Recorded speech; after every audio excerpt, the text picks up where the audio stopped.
siya nakontento. Binalik-balikan niya ang kuweba. Dinala niya ang perlas dito sa isla. Tay, tama na yan! Ano ka ba? Ayaw niya Alena yung ginagawa mo! Wala akong pakialam kung ayaw niya. Nandito siya sa pamamahay ko. Pwede kong gawin lahat ng gusto ko. Naibang ka na! Dahil yan sa dami ng alak na nainom mo, hindi ka na nag-iisip na maayos! Sukdulan niyang kasamaan mo!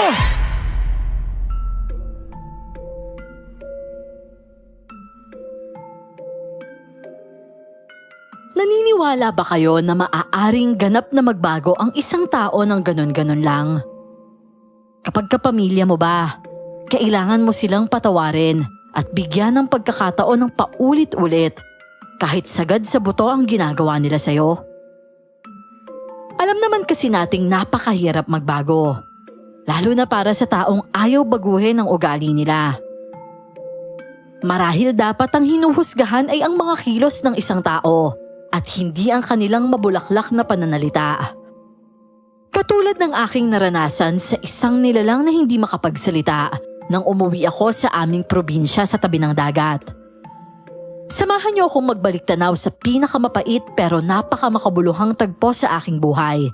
Ilang taon lang ang nakalipas. Ako si Anton. At ito ang aking kwento. Bago ko po simulan ng istorya, huwag kalimutang mag-subscribe bilang suporta sa ating channel.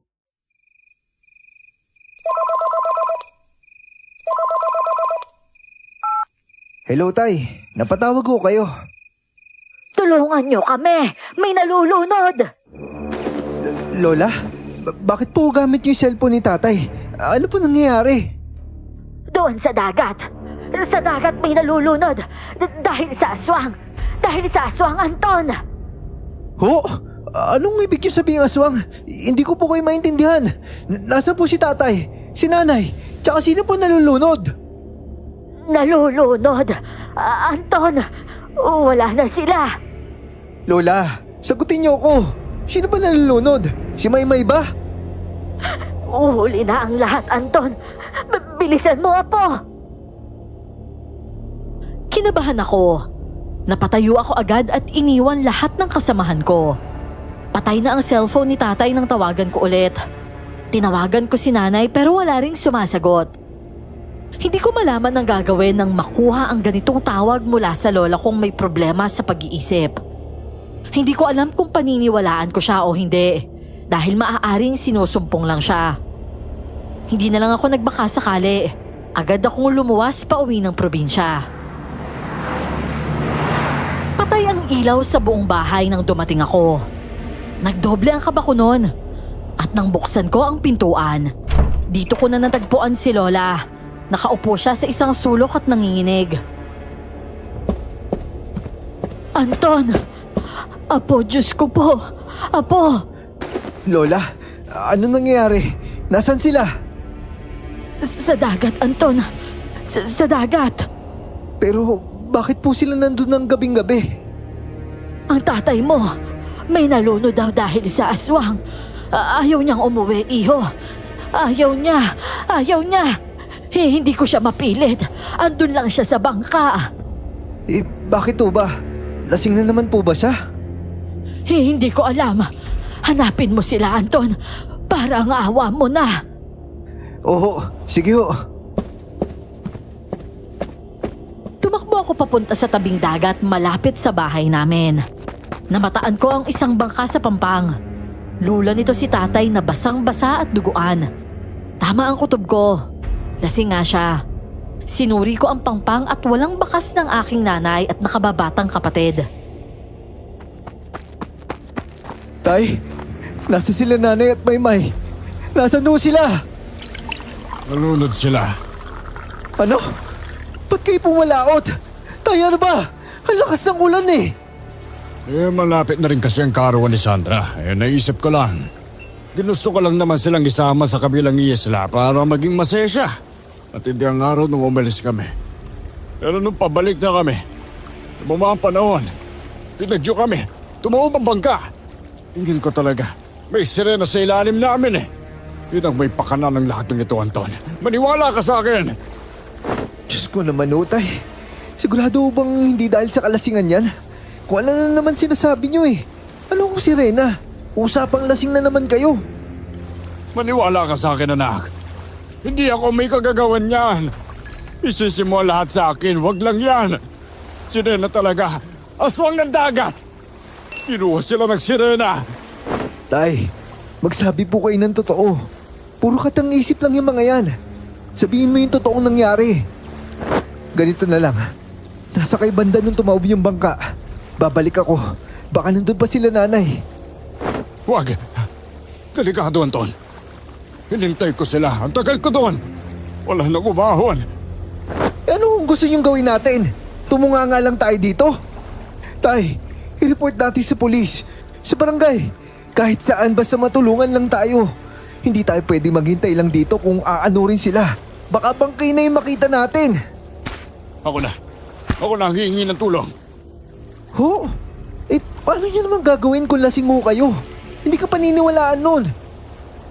Eh, Tay, kayo na lang magbantay dito. Ako na magre-report sa nangyari. Hindi. Ako ang nakasaksi. Ako ang kailangan nilang kausapin. Dito ka lang. Kailangan nila ng tulong pag ginanod sila. Lumipas ang oras at tahimik ang dagat. Hindi ko na malaya na nakatulog na ako sa pampang dahil sa matinding pagod. Nagising na lang ako dahil sa isang pamilyar na boses. Sinundan ko ang tunog at sa kabilang dulo, natagpuan ang dahilan nito.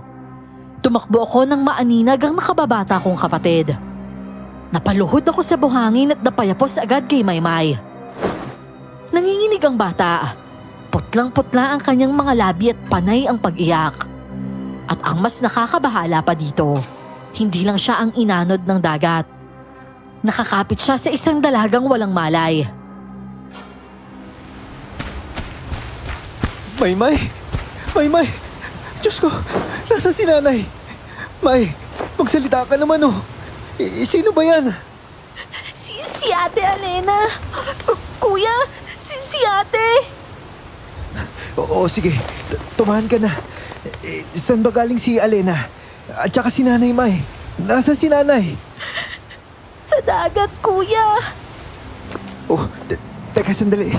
Naninigas ka sa lamig, May ah. Kailangan na kita dalhin sa bahay. Bitawan mo muna siya. Isama natin siya. Isama natin si Ate Alena, Kuya. Iligtas mo siya. Oo, sige. Tara, isasama ko siya. Pero kailangan mo muna siyang bitawan ha. Hindi ko kayo mabubuhat parehas ng sabay. Bumitaw si Maymay at kumapit sa binti ko. Wala akong nagawa kundi buhatin ang misteryosang babae pabalik sa bahay. Dito ko nakita ang kanyang mukha na nagtataglay ng kakaibang kagandahan. Para bang kumikinang siya. Napalunok ako dahil hindi ko ugaling maniwala sa mga kwento ni tatay tungkol sa mga aswang. Pero hindi ko maiwasang isipin na hindi pangkaraniwan ang dalagang inanod sa tabing dagat namin. Pagkarating sa bahay, sinalubong kami agad ni Lola Celia. Mukhang nahimasmasa na ito mula sa kanyang sumpong. Ngunit nabahala agad nang makita niya ang kalagayan namin. Diyos ko po, Maymay Apo! Salamat naman at nakauwi ka na. Anton, nasaan na si Sandra? Nasaan ang nanay mo? At sino yung babaeng yan? Hindi ko po alam, Lola eh. Ate Alena yung tawag ni Maymay sa kanya. Si nanay ho, hindi ko po alam eh. Sabi lang ni Maymay, nasa dagat daw si nanay. Diyos ko po, nasa dagat pa rin si Sandra. Nasaan na kaya siya? Yun na nga po, Lola eh. Gusto ko lang pumalaot. Dadalhin ko po yung bangka. Baka makita ko po si nanay. Huwag na. Masama pa ang panahon. Huwag kang aalis dahil baka sumunod ka sa nawawala. Oo, sige ho. Pero ano pong gagawin natin dito sa babae? Mukhang buhay pa naman po siya. Pwede mo ba siyang gamutin, La? Oo, humihinga pa siya. O sige, ilapag mo siya dyan sa sofa, iho. Wala naman siyang mga sugat pero parang latang-lata siya. Bakit? Bakit mo siya dinala dito, Anton? Tay, teka lang naman. Huwag mo sasaktan. Hindi! Demonyo ang babaeng yan! Hindi mo ba nakikita? Kakaiba siya! Malamang, yan ang sirena na nakita ko sa dagat! Yan yung aswang dagat! Tay, sandali lang, wag!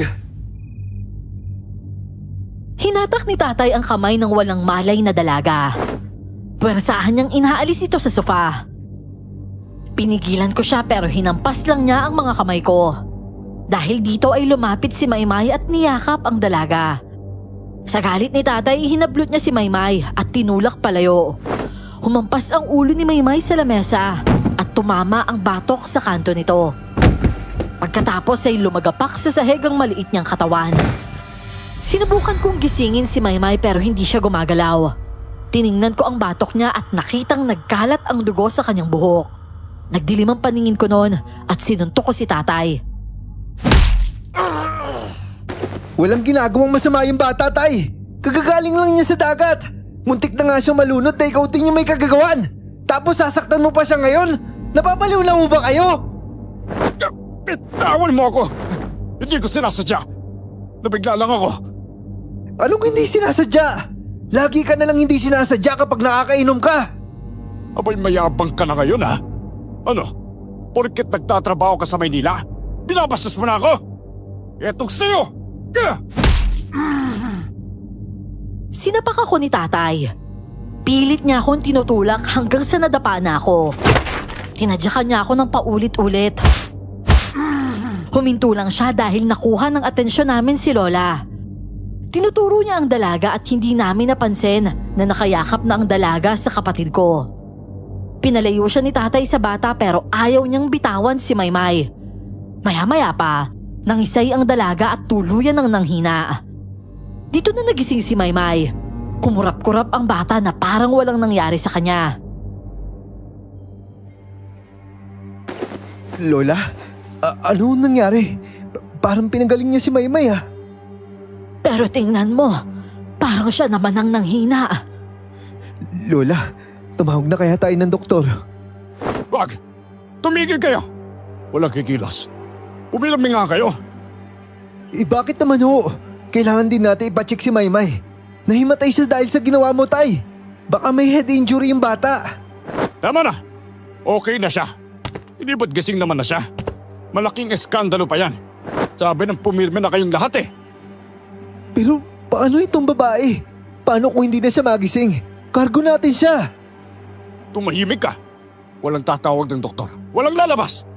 Ikaw ang may kasalanan yan. Kasi nga dinala mo pa yan. Eh sana iniwan mo na lang sa pangpang yan. Parang walang problema. Ano? Gusto mong iwanan ko siya doon? Eh mukhang siya nga yung nagligtas kay Maymay eh. Eh hindi pa nga natin alam kung aswang yan eh. Ay basta. Dito lang kayo. Kung hindi ba kakatikim ka ulit ng kamao ko. Sinasabi ko talaga sa'yo. O sige, subukan mo. Tama na, Apo. Huwag ka nang pumatol. Asikasuhin na lang natin yung dalaga. Inaapoy na siya ng lagnat eh. Lola, tara. Dalhin na lang natin siya sa kwarto. Ha? Ipapasok mo siya sa kwarto ninyong magkapatid? Eh bakit hindi na lang dito sa sala para mabantayan ko? Kayo na nagsabi, di ba? Na wala lalabas? Matapos ng ginawa niyo kay Maymay, wala kang karapatan magdikta ng gusto mo dito. At kung hindi pa ho kayo magtitino, isusuplong na kita sa pulis. Huwag mo ko subukan. Napatahimik siya sa aking pagbabanta kaya binuhat ko agad ang dalaga. At dinala na ito sa kwarto namin ni Maymay. Hiniga ko siya sa kama ng bata habang tinulungan naman ni Lola na makahiga si Maymay sa aking kama.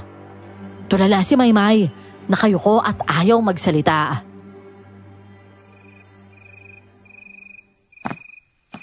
Maymay, Apo, ano bang nararamdaman mo? May, ayos ka lang ba? Magsabi ka, saan ba masakit? Anton, mukhang nabigla siya sa nangyari kanina. Naku, sino ba naman hindi matutroma? Galing pa siya sa dagat, Lola. Ang dami nangyari kay Maymay ngayong gabi pa lang. Kawawa naman ang batang yan. Maymay, iha, kumalma ka na. Okay na ang lahat. At patingin na lang ng sugat mo si Lola, ha? Tama si Lola. Ligtas ka na. Pero Anton, Tingnan mo, nawala ang dugo sa batok ni Maymay. Oh, paano naman nangyari yun? Nakapako kanina, ang dami ng dugo sa batok niya. Imposible namang bigla na lang nawala yun. Hindi kaya tama si Felipe. Hindi normal ang dalagang yan. Kung hindi siya normal, Lola, pues pinagpapasalamat ko yun. Dahil 2 beses na niyang niligtas si Maymay. Mula sa pagkalunod at mula sa pagkakabagok ng ulo. Malaki na yung utang na loob natin sa kanya. Hey, kusabagay. Mabuti pa ibigyan ko na lang ng gamot. Nilalagnat siya. Pero, tignan mo, parang may kaliskis siya, Kaya nga napansin ko din yan. Ligtas kaya kayo dito kasama siya. Kung sa labas na lang kaya natin siya patulugin. Baka kung ano pang gawin ni tatay sa kanya. Huwag po kayo maglala, Lola. Magbabantay naman po ako. Magpahinga na rin po kayo. Grabe din po yung sumpong nyo kanina Naglatag ako sa sahig katabi ng kama namin ni Maymay. Binantayan ko ang pagtulog nilang dalawa. Hindi nagtagal, napapapikit na rin ako. Bigla akong naging alerto nang makitang inangat ni Alena ang kanyang ulo. Lumingon ang babae sa aking panig. Bumangon siya at unti-unting lumapit sa akin. Nanigas ang katawan ko sa takot. May kakaiba kasi sa paggalaw niya. Hindi siya umaapak sa sahig at tila ba lumulutang ang babae. At ang kanyang berdeng mga mata, parang may ilaw sa likod nito. Maya-maya pa ay marahan na siyang gumapang papunta sa akin. Sa isang iglap, sinunggaban niya ako.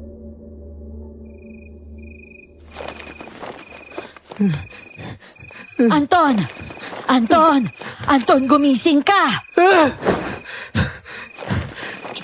Diyos ko, Lola. Si Alena. Bakit? Binabangungot ka, Apo. Ano ba ang tungkol kay Alena? Natutulog pa siya. Hindi, Lola. Nakita ko talaga siya. May mga pangil siya. Tapos berde yung mata niya. Lola, nakakatakot. Kailangan mo nang bumangon, Apo. Meron akong masamang balita. Si Sandra. Diyos ko, ang nanay mo. Natagpuan ang bangkay niya sa Pampang. Nalunod siya, Apo. Nawala ang takot sa buong pagkatao ko at napalitan ng pighati. Pumunta kami sa Pampang at totoo nga, pumanaw na si nanay. Walang ibig si tatay. Si Maymay naman ay tulala. Hindi pa rin umiiyak ang bata. Hindi naman mapigilan ang pagluha namin ni Lola. Ramdam kong parang may kumuha sa puso ko at kinukusot ito mayat maya. Hindi ako makatulog at hindi rin ako makakain. Sa burol, kung umasta si tatay ay parang hindi siya namatayan. Nagpapakasaya siya ng husto sa mga inuman, kasama ang kanyang mga kaibigan. Nakakapagtaka rin na mabilis na naghilom ang lahat ng kanyang sugat. Parang wala talagang nangyari sa kanya. Lechon, tay? Umorder ka ng 1 buong lechon? Wala akong pambayad dyan. At ilang case ng beer yung kinuha mo sa tindahan? Hayaan mo na. Ang tagal ko nang hindi nakikita ang mga kaibigan ko lumuwas pa sila. Ngayon nga lang kami nagkasama-sama pagbigyan mo na ako. Tay naman, saan tayo kukuha ng pambayad sa mga ginagastos mo? Burol ito, hindi party. Namatayin ka ho ng asawa. O baka naman nakakalimutan mo na. Huwag ka nga maingay.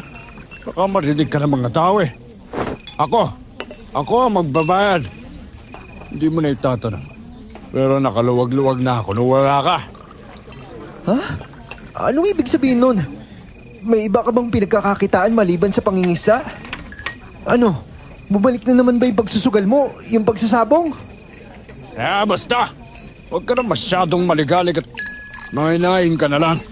Dahil pa sinasabi. Ako na ang bahala. At meron akong paparating na bagong motor mamaya. Huwag kang mag-iskandalo Bayad na yon.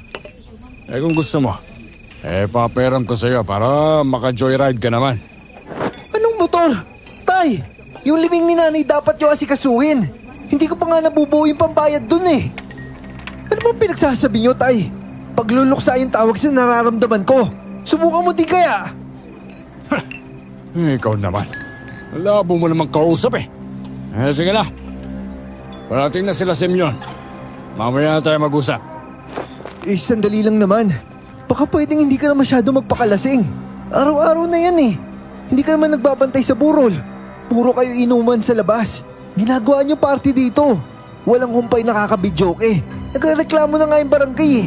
Sakop na ng buong kalsada yung party niyo. Ano ba? Sabi nga mo makialam eh. Hindi mo ba alam? Dapat ganun sa burol. Para yun itaboy ang aswang na gusto kunin ng bangkay. Hindi ka naman nagbabantay eh. Parang hindi ka namatayan. Puro ka pagpapakasaya. Pero ni isang beses ba, iniyakan mo si nanay? At alam ba ng mga tao na kasama mo siya kaya siya nalunod? Dahil dinala mo sila sa isla kahit malakas yung ulan. Tumahimik ka na! Ako'y nagtitimpi lang sa bibig mong yan ha. Pero pag ako napurusa, pambabastos mo sa akin. Magsisisi ka talaga. Hayaan mo ako sa gusto kong gawin. Hayaan ko naman yung kabaliwan ninyo sa pag-aalaga ng babaeng yan, hindi ba? Hindi pa nga natin alam kung ano talaga yan eh.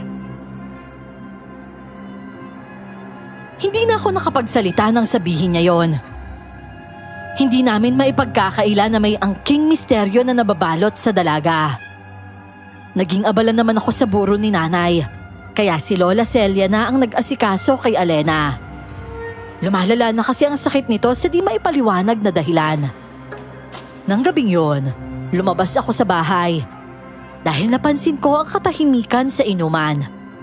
Nawawala si tatay at Mang Simeon, kaya pumasok ako agad sa loob ng bahay. Sinalubong naman ako ni Lola at ni Maymay.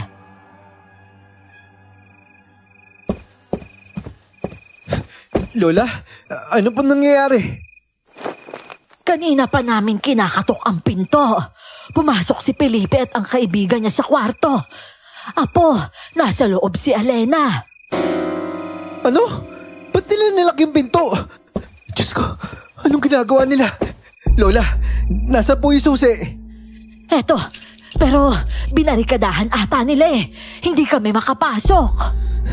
Nalinti ka na. Tay, Mang Simeon, alam ko nandiyan kayo sa loob. Buksan niyo yung pinto, kundi tatawag ako ng pulis. Ano ba? Bakit ba nagwawala ka dyan? May pinakita lang ako kay Simeon eh. Anong pinakita? Alena, ayos ka lang ba? Nasa sulok ng kama ang babae. Pinapaliit ang katawan niya at nakadikit sa dingding. Nakataklubong at nanginginig ang manipis niyang katawan. Nasa paanan naman ng kama niya si Mang Simeon, nakatitig pa rin sa dalaga. Nagbubulungan sila ni tatay at panay ang sulyap sa kanya. Anong ginagawa niyo? Anong balak niyo sa kanya? Lumabas na nga kayo. Hindi niyo ba nakikita? Takot na takot siya sa inyo. Ay nako, kumalma ka nga lang. Ipinapakita ko lang naman kay Simeon. Ito natagpuan natin. May alam siya sa mga aswang dagat eh. Hindi pa nga tayo sigurado dun eh. Umalis na lang kayo. Hindi ito perya. Huwag niyo siyang tignan ng ganyan. Hoy, ikaw bata ka. Tama ang tatay mo. Masyado ka nga mayabang. Kala mo ko sino ka? Huwag ka na nga mangialam sa mga bagay na hindi mo alam ha. Nagmamagaling ka masyado eh. Ang tingin ko lang naman, hindi tama na may dalawang lasing at matandang lalaki na pumapasok sa kwarto na isang dalaga. Mali yun. Sige na. Ano pa bang pinuputok ng butse mo ha? Pinakilala ko lang naman si Simeon eh. Ay naku, talaga nga pre. Tuloy na lang natin ang inuman. Nakita mo naman na lahat ng dapat mo makita eh. Tama ka pare. Magdiwang na nga lang tayo. Mama? Mama? Iha, Maymay. Hindi si Alena ang mama mo. Halika na dito. Huwag mo na muna siyang kulitin. Siguro nag-aalala siya kay Alena.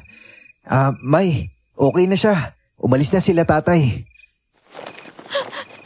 Mama? Mama? Anton, iho. Naaapektuhan na talaga si Maymay sa lahat ng nangyayari. Minsan na lang siya magsalita. At yun pa ay para tawagin si Alena na mama. Oo nga po, Lole. Nakakabahala talaga. Napansin niyo ba na hindi rin siya talaga lumalapit kay tatay? Parang takot na takot ho siya eh. Oo, umiiwas siya. Si Alena lang talaga ang gusto niyang lapitan. Hindi ko masisisi kung pati sila tatay naintriga na kay Alena. Gusto kong pigain yung kasagutan mula sa kanila ni Maymay Lola. Ano ba talaga nangyari kay nanay? At saka saan galing ba itong si Alena? Sigurado ako nagsalita siya kasi nalaman ni Maymay yung pangalan niya eh. Oo, Apo. Pero naiintindihan mo naman ang sitwasyon ko, hindi ba? Wala din ako sa sarili. Sinusumpong ako dahil palyado na ang isip ko. Hindi mo naman ako sinisisi o pinipilit.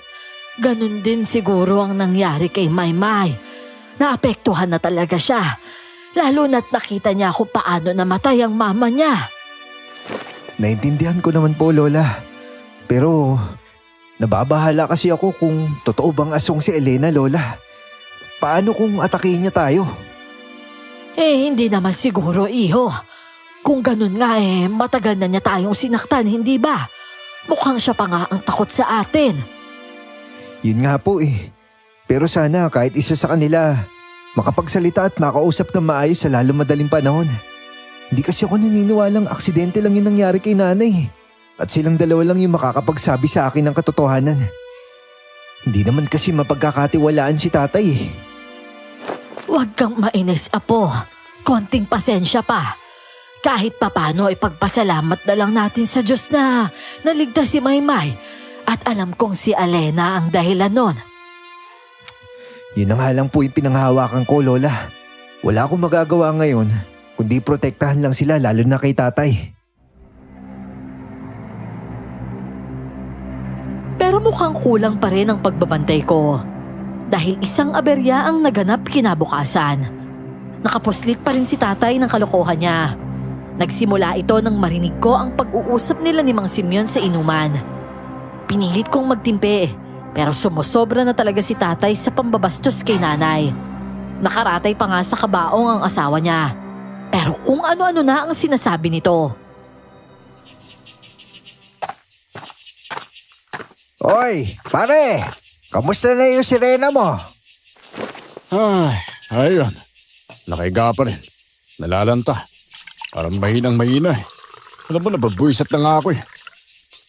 Ay, ganun ba? Sayang naman. Ang ganda pa naman nun. Wala pa rin bang pakinabang? Wala eh. Naiinip na ako eh. Akala ko pa naman kukubra na tayo. Marami pa namang ibang pakinabang yan dalagang yan.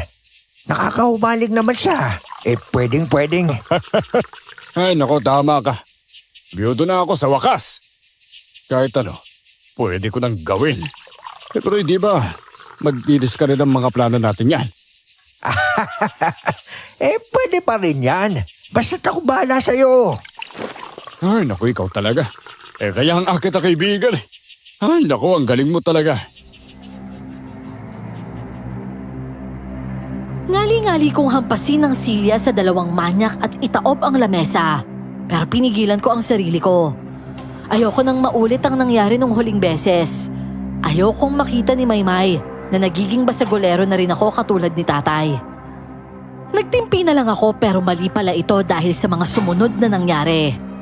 Hating gabi at nagbabantay kami ni Lola sa burol. Nang tinawag ng mga paghikbi ni Maymay ang pansin ko. Sinundan ko ang kaguluhan. Natagpuan ko si tatay sa banyo. Lasing at wala sa sarili na sinusubukang basain ng mga binti ni Alena. Ate! Ate Alena! Ate Alena! Sige na. Etong tubig. Ilabas mo na yung buntot mo. Sige na, Serena. Dali! Tay! Ano ginagawa mo? Bitawan mo siya! Agtod, huwag kang makialam dito, ha? Gusto ko na makita yung buntot niya. Halika, tulungan mo ako dito. Ilublob na natin yung binti niya sa balde. Hindi makuha sa salak ng tabo eh. Dapat ata nakalublob talaga eh. Dali, buhatin mo yung kabilang paa niya. Tay! Tama na yan! Ano ka ba? Ayaw niya Alena yung ginagawa mo! Wala akong pakialam kung ayaw niya.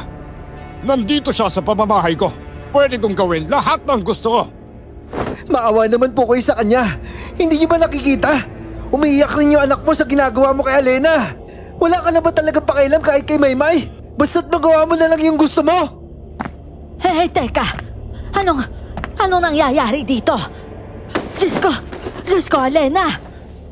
Lola, pakikuha mo na si Maymay, please. Maymay, halika muna dito, iha. Tumahan ka na.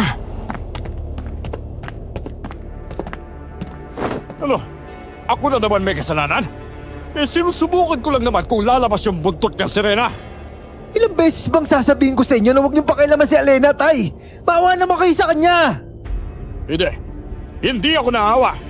Aba, bakit naman ako maawa? Siya ang pumatay sa nanay mo! May pruweba ba kayo? Paano mo nasabi? Bigla na lang siyang sumulpot sa gitna ng dagat. Yan ang paniwanag mo doon.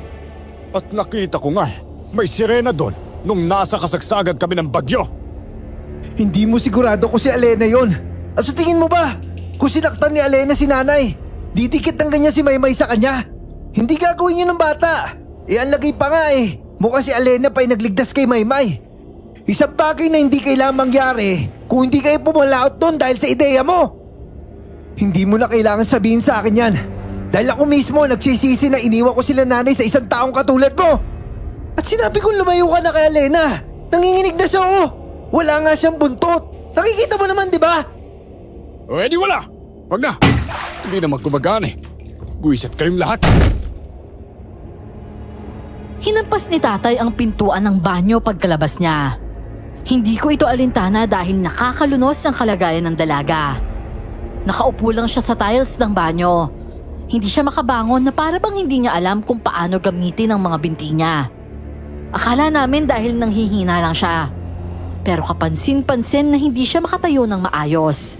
Binalik ko na lang siya sa kwarto. Nagwawala ang tatay mo, Apo. Baka marinig ng mga tao sa labas. Gusto na daw niyang paalisin si Alena. Naku, iniiwas ko pa naman marinig ng mga kapitbahay. Ayoko kasing pag-interesan siya ng mga tao. Kagaya ng ginawa ni Mang Simeon. Kung makatitig kala mong... Basta, pagsasabihan ko na lang si tatay. Teka, wag! Ako ang kakausap sa tatay mo. Mainit talaga ang ulo niya sa'yo Nanggigigil kasi siya kay Alena at hindi siya makalapit pag nakabantay ka. Nagbabanta pa na palalayasin yung aswang. Paano niya paalisin si Alena? Nakadikit na naman si Maymay sa kanya Kahatid ko lang sa kama, magkatabi na naman sila. Mabuti na lang iniisip ng mga kapitbahay lasing lang ang tatay mo, kaya kung ano-anong pinagsasasabi. Pero tingin ko po, hindi na natin maitatago yung presensya ni Alena. Kung nakita na siya ni Mang Simeon, ang daldal kaya nun, daig pa nun yung chismos Nagawa pa rin naman namin ito. Lagi akong nakabantay sa kwarto kaso kailangang maiwan ni Alena. Dahil hindi namin siya maaaring isama sa libing ni nanay.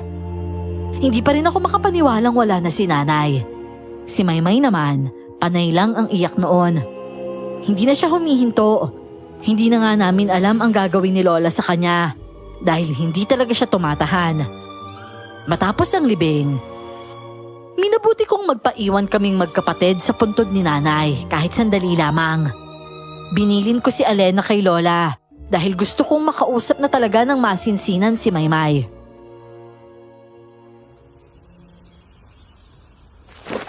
May, pasensya ka na Wala ako dito nung nangyari yung lahat.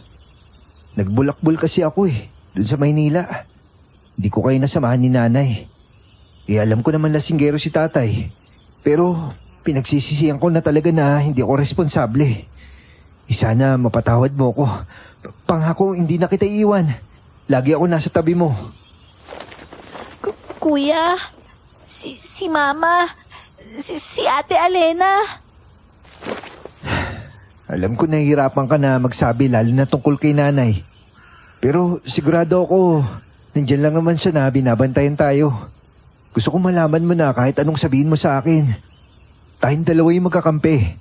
Wala dito si tatay. Kaya Maymay, gusto mo ba ikwento sa akin yung nangyari sa inyo ni nanay? Kuya, si Papa, Si Papa! Shh. Tahan na, May. Sige na. Huwag mong pilitin kung hindi mo pa kaya. Magpahinga ka na lang. Umuwi na tayo.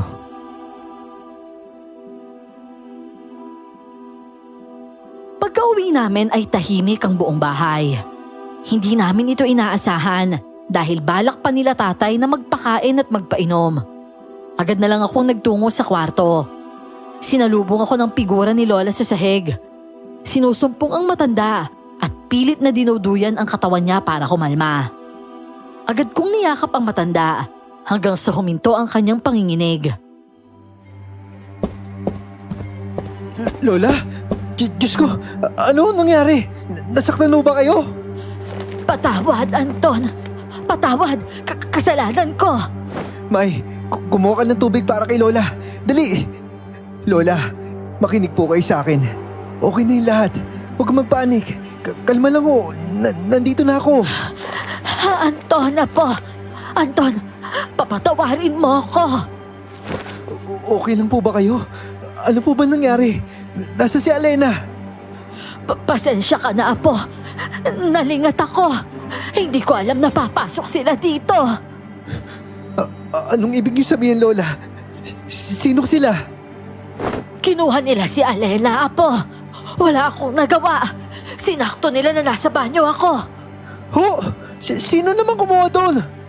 Ang tatay mo. Ang tatay mo at ang kaibigan niya. Sinasabi ko na nga, be. Dapat hindi ko na kayo iniwanan. Saglit lang naman kami sa punto ni nanay, ah. Hindi, Apo. Mabuti na rin yun. Hindi natin alam kung anong pwedeng gawin nila kay Maymay kung hindi siya nakadikit kay Alena. Pero paano na siya, Lola? Saan kaya dinala si Alena? Ate Alena? Ate Alena? Hindi ko alam, Anton. Maaring sa Pampang o di kaya sa isla. Hindi ko maintindihan. Nagtatalo kasi sila. Tumakbo ako papunta sa tabing dagat pero mukhang huli na ang lahat. 2 tao lang ang naaaninag ko, nalula ng bangka sa dagat. Nagtatawanan ng 2 lalaki. Pagdaong nila, agad kong tiningnan ang laman ng bangka at wala naman doon si Alena. Tay, ilabas mo siya! Nasaan siya? Anong pinagsasabi mo dyan? Si Alena! Kinuha niyo siya sa kwarto! Saan niyo siya dinala? O hindi ko alam kung ano sinasabi mo. May alam ka ba sa sinasabi niya, Simeon? Wala akong nalalaman dyan. Malay ko ba dyan? Narinig mo yan, Anton. Wala nga kaming alam eh. Mga buwisit. Hindi ako naniniwala sa inyo. Sinabi ni Lola na. Ano, lola mo na may tililing? Yun ang paniniwalaan mo ngayon? Ay, nako. Nakita kayo ni Lola. Mas naniniwala ako sa kanya kaysa sa inyo. Tsaka wala pang tanghali, ah. Umiinom na naman kayo. Lasing na naman kayo. Ikaw, Tay, kalilibig lang na asawa mo, ah. O ano na naman? Ito ang paraan ko ng pagduluksa. Bakit ka ba nangingilam, ha? Kala mo kung sino ka eh. Pwes, hindi na pwede ang ganyan mo, ha? Mayaman na ako ngayon. Hindi na kami aasa sa sweldo mo. Kaya di ka na pwede magyabang. Huwag mo na pansinin yung anak mo, pre. Tagay na lang tayo, tara na. Ay, nako, tama ka, Simeon. Mabuti nga wala na yung babaeng yun sa bahay. Ay, nakakapagilabot siya. Alam mo, kung ako lang ang magpapasya, papakawalan ko talaga sa dagat yung salot na yun. Huwag ka na malungkot, Anton. Marami namang babae dito sa sityo natin eh. Huwag ka na umasa dun kay Alena. Mabuti lang ang nawala yon. Ay, nako, tara na nga. Uminom pa tayo sa bahay, Simeon, ha? Ay, nako. Pagdiriwang natin yung tuluyang nadispatsan yung aswang.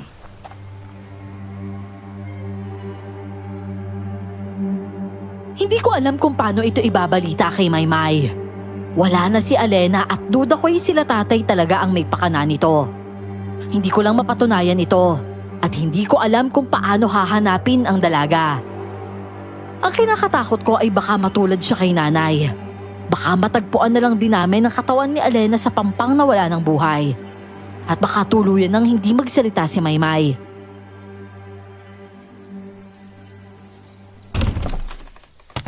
Anton, Apo! Ano nang nangyari? Dumating si Felipe. Wala siyang imik nang tanungin ko kung nasaan si Elena. Lola, huwag po kayo maingay ha. Nawawala si Elena. Kuya, nasa na si ate?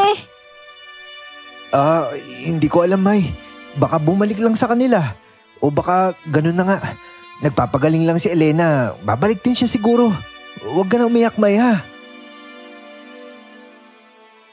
Hindi matanggap ni Maymay na wala na rin ang dalaga. Umiyak lang siya ng umiyak hanggang gabi. Dito na ako nagdesisyon na hindi ko na maaaring iwanan ang bata dito. Na walang ibang maaasahan kundi si Lola na may pinagdadaanan rin. Pangalawang tao na itong nawawala sa kanya. Kaya ayoko nang dumagdag pag bumalik pa ako ng Maynila para magtrabaho. May, huwag ka na umiyak. Kahit hindi na bumalik naman yung ate Elena mo. Nandito naman ako, di ba? Nandito kami ni Lola.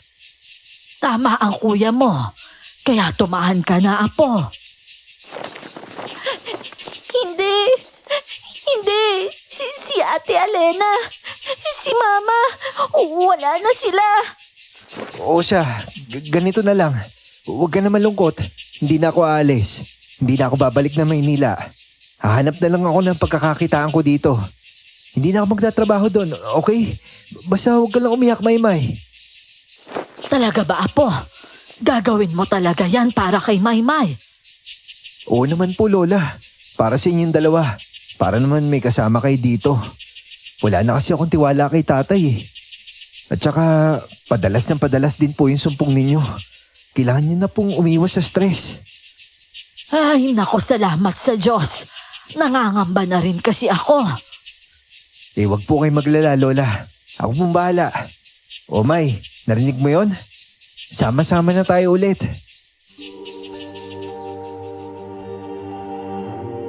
Kinagabihan ay ginising ako ng aking kapatid. May tinuturo siya sa labas ng kwarto. At dito ko natagpo ang bukas ang pintuan. At namataan ko na nakahilata si tatay sa sofa. Tulog na naman siya sa kalasingan. Pero may iba pang sinasabi si Maymay. At mas nakakabahala pa dito. Nakangiti siya. Excited ang bata. At ngayon lang siya naging ganyan kasaya ulit.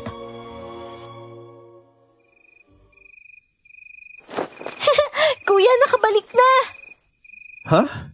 Ano? Sino nakabalik? Si Ate Elena, kuya! Nakabalik na siya! Ano? Nasaan? Ayun o! Shh! May, huwag kang maingay. Baka magising sila tatay eh. Dito ka lang. Titignan ko ha. Umupo si Maymay sa silya at masayang naghintay. At para bang may pinapakinggan siya. Dito ko na ito narinig. Isang kahali-hali ng boses ang nanggagaling sa likod bahay. Sinundan ko ito. Hindi ko na malaya na nakaupot na ako sa pampang sa ganda ng boses na para bang dinuduyan ako sa lambing nito. Papasara na ang aking mga mata at papikit na ako ng tuluyan habang tumatapak sa dagat nang biglang nanlaki ang mga mata ko sa sumunod na boses na narinig ko. Tulong! Tulungan niyo ako! Anton! Ikaw ba yan? Tulong! Mang Simeon? Ano pong ginagawa? Diyos ko, ba't ganyan humiti niyo? Tulungan mo ako, iho! Parang awa mo na! Napakasakit! Iahon mo ako! Bilisan mo ang hapdi! Ang hapdi sa balat, iho! Bakit ho ba kayo dyan dito? Tubig dagat yan eh! Mahapdi talaga yan dahil puno kayo ng sugat! Yun na nga eh. Ang sakit. Nabalatan yung binti ko. Diyos ko. Nabalatan ho? Paano? Natutulog lang ako sa bahay. Pero bigla na lang ako nagising. Dahil may narinig akong kumakanta. Napakaganda ng boses ng babae, Anton. Hindi bidyoke yun ha. Para bang nanay na pinapatulog yung anak. Ganun kalambing yung boses noon. Nahalina ako sa boses kaya ayun. Sinundan ko. Tapos, dito po kayo nakaabot? Oo, nasa dagat na pala ako. Umabot ako sa malalim na parte. Hanggang ulo na yung nilalakad ko pero Tuloy-tuloy lang ako dahil nga gusto ko sundan yung boses. Tapos doon ko naramdaman na merong kamay na humatak sa akin. Paano pong humatak? Wala naman pong ibang tao dito ah. Hindi ko nga alam, Anton. Naramdaman ko, hinihila na lang ako pababa eh. Muntik na ako malunod. Mabuti na lang nakaligtas ako. Pero si Rena may pakana nito. At sa palagay ko, hindi lang si Rena. Tingin ko maging Dara. Mas mabagsik pa. Mga aswang talaga sa dagat. Hindi kaya lasing na naman kayo kaya kayo napadpad dito? Hindi, Anton. Tignan mo, may pruweba ako. Sige nga, sino gagawa sa akin nito kung hindi aswang? Totoo ang sinasabi ng matanda. Panay kalmot at galos ang kanyang buong binti. Nabalatan na ito. Tinulungan ko na lang siyang bumangon mula sa pagkakaratay sa buhangin at inalalayan pa uwi sa kanila. Hindi ko alam na isang malaking sorpresa ang madadatnan ko pag uwi ko sa bahay. Natagpuan ko si Maymay na may kalaro siya. Si Alena, nakangiti ang dalaga at mukhang masigla na ang kilos.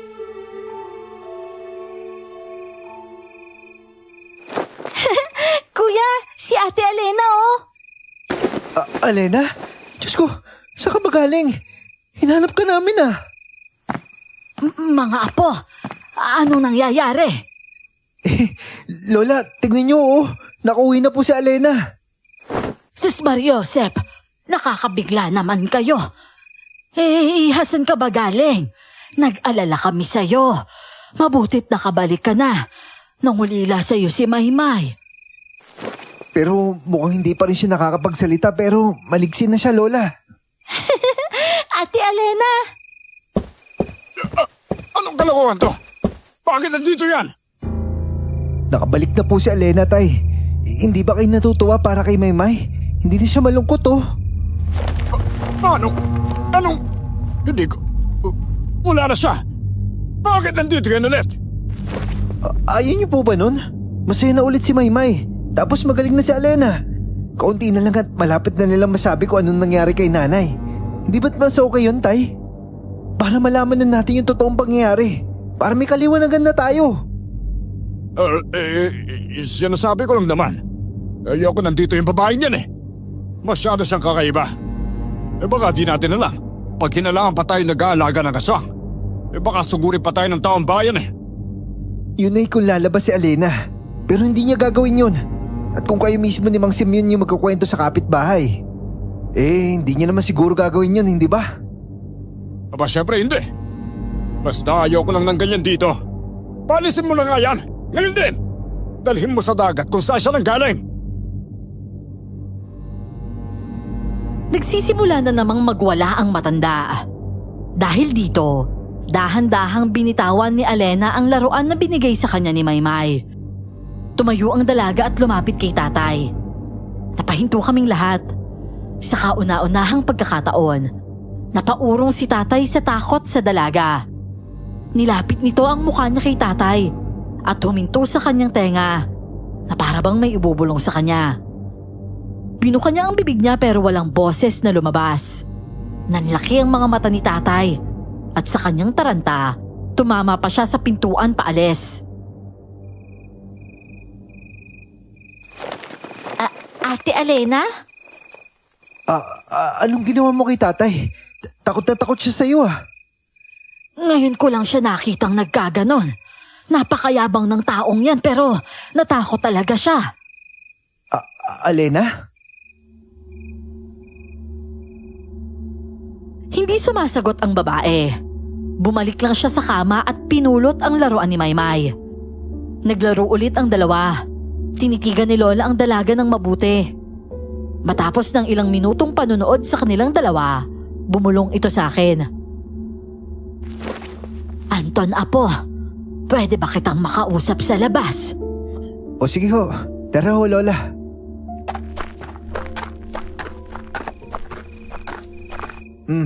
Lola, ano po yun? Saan mo siya natagpuan, iho? Nandito na po siya pagkabalik ko eh. Galing ako kina Mang Simeon. Hinatid ko kasi siya. May nangyari kasi sa kanya sa Pangpang. Sabi niya, Inatake daw siya ng aswang. Abay, hindi ba masyadong nakakaduda ang pagkakataon na may ganon? At yung pag-uwi ni Alena? Yun nga din po yung iniisip ko eh. Pero di ko rin maipaliwanag ang lahat na nangyayari dito sa atin. Basta, ang mahalaga sa akin, nakita ko na ulit ngumiti si Maymay. Simula nung nalunod si nanay. Tsaka okay lang sa akin na bumalik si Alena. Kasi bumalik na rin yung sigla ni Maymay. Gayunpaman, hindi ko pa rin maiwasang mabahala sa sinabi ni Lola. Dahil napansin ko din ang mga pagbabago sa misteryosang babae. Una, nakakalakad na siya ng maayos. Pangalawa, nawala na ang panghihina niya. At tila ba mas malakas pa siya ngayon. Pangatlo, may kakaibang ningning ang balat niya. Mas kapansin-pansin kaysa sa dati.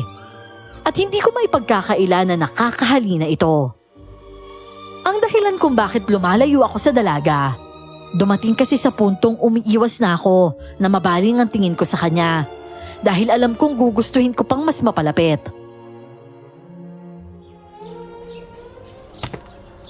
Magandang umaga ho, Lola. Nasaan po si tatay? Ewan ko ba dun sa lalaking yon? Malamang naglulustay na naman ng pera o di kaya ay umiinom sa labas. Baka natakot na ng tuluyan kay Alena kaya hindi na bumalik. Mas okay na rin po yun. Imbis na nandito siya sa bahay at nanggugulo. Pero ang pinagtataka ko lang, Lola, saan kaya nanggaling yung pera nun? May alam po ba kayong ibang pinagkakakitaan niya? Kasi nung tinanong ko siya, wala namang maayos na sagot sa akin eh. Hindi ko rin alam, Apo. Ilang linggo na yan na napapansin ko bago pumanaw ang nanay mo. Abay, pinagtalunan pa nila dahil kung ano-anong pinagbibibili nitong si Felipe. Oo nga po eh. Dumating nga po yung bagong motor. Ang sabi niya, bayad na daw yun. Pero alam ko, may utang pa nga tayo kahit sa tindahan, di ba? Paano siya nakakuha ng ganong kalaking halaga ng pera? Hindi ko rin talaga alam, Apo. Masyadong maraming sikreto yung tatay mo. At dahil po dyan, naalala ko tuloy. Babayaran ko na lang pala yung utang sa tindahan. Ay, ako na, Apo. Kailangan ko rin kasing bumili ng pandagdag sa ulam natin ngayong tanghalian. Isasama ko na rin si Maymay para makabili siya ng candy. Nagsimula nang manghingi ng candy ulit ang batang yan eh. Imbis na pagalitan ko, natuwa na lang ako. Unti-unti na talagang bumabalik ang dating ugali niya. O sige po, Lola. Ito pong pera oh. Dahil lumalayo ako kay Alena, hindi ko na siya laging nababantayan. Isang dahilan kung bakit nasalisihan niya kami at nabulgar ang aming sikreto sa mga kapitbahay. Nangyari ito dahil kay Maymay.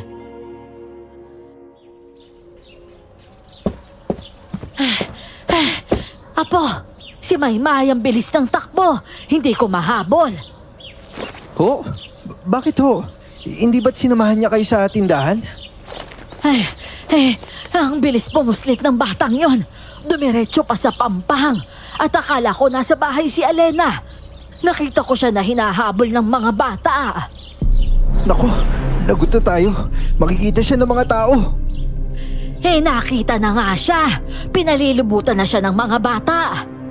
Bata? Bakit ho mga bata? Nagmadali kami papunta sa tabing dagat. Pero nagtaka ako dahil hindi lang kami ang papunta doon. Meron kaming mga kasabayang mga magulang na nag-aalala rin. Una kong nakita si Maymay. Nagtatatakbo-takbo siya sa buhangin, kasabay ang ilang mga bata. May dala silang mga kabibe. Kinokolekta nila ito at binibigay kay Alena. Pinalilibutan nga siya ng mga kabataan na nahuhumaling sa kanya. Hinahawakan nila ang mahabang buhok ng babae at kilig na kilig sa atensyon na binibigay niya sa kanila. Dito ko na napansin, hindi lang mga bata, mapababae man o lalaki, matanda o bata, gusto siyang lapitan.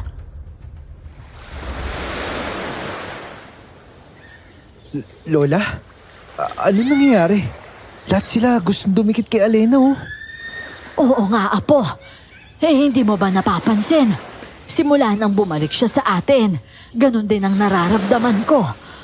Para bang may naghahatak sa akin papunta sa kanya. Hindi ko mawari pero palagay ang loob ko sa batang yan. Ako nga din po, Lola eh. Pero baka hindi maintindihan ng mga kapitbahay. Oo, tama ka. May mga nagbubulungan na, Anton. Iba na nga rin yung tingin ng iba sa kanya eh. Mabuti pa, iuwi ko na si Lala. Alena, Maymay, halika na. Uwi na tayo.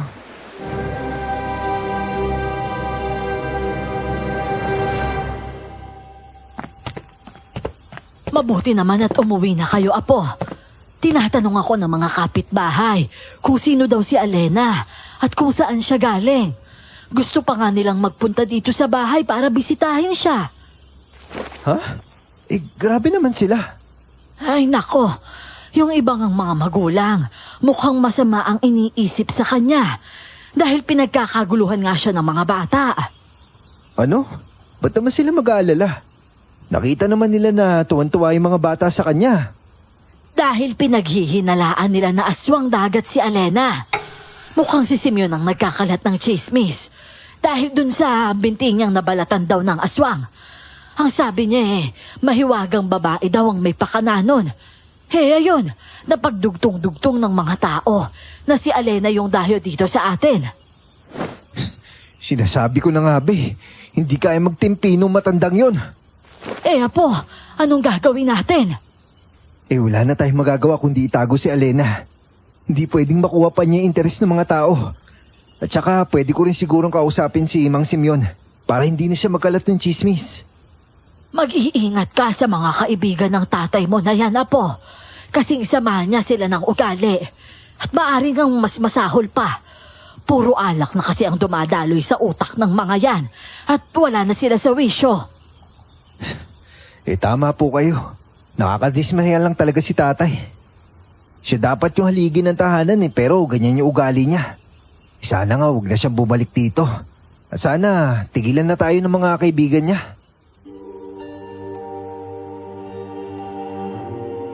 Lumipas ang ilang araw na matiwasay ang lahat. Mas naging komportable na si Alena. Kumakain na siya. Nakikipaglaro lagi kay Maymay. At minsan pa ay pinapanood si Lola sa kanyang pagluluto. Si Maymay naman, unti-unti nang nagsasalita. Pero tuwing tinatanong ko siya sa nangyari sa kanila ni Nanay sa dagat, natutulala siya at kasabay na ang matinding pag-iyak. Lagi niyang niyayakap si Alena sa mga ganitong pagkakataon. Kaya talagang nakukuha na nito ang kuryosidad ko sa nangyari nga sa kanila. Dahil dito, nagpunta ako kina Mang Simeon. Tao po! Mang Simeon! Tao po! Ano ba naman yan at bakit ba ang ingay mo? Mang Simeon, pwede ko po ba kayo makausap? Bakit po kayo may black eye? Huwag niyo sabihin dahil yan sa nangyari sa inyo sa dagat. Anton, ba't ka nandito? Nasaan yung tatay mo? Ho? Hindi ba't kayo nagkakasama? Hindi pa ho siya umuwi Hindi kami nagkakasama at meron lang kaming hindi pinagkasunduan ng tatay mo. Nagkasuntukan ho ba kayo? Kaya kayo may pasa na ganyan? Bakit ka ba nagtatanong? Wala kang pakialam doon. Bakit ka nga ba nandito? Kita mong umiinom ako Simula kasi nang bumalik sa amin si Elena, parang natakot na si tatay May katanungan lang ako. Nabalitaan ko nga yan. Bumalik na yung babaeng yon. Anong nabalitaan? Ang sabi sa akin, kayo daw yung nagpapakalat ng chismis na aswang si Alena. Ako? Ako hindi no.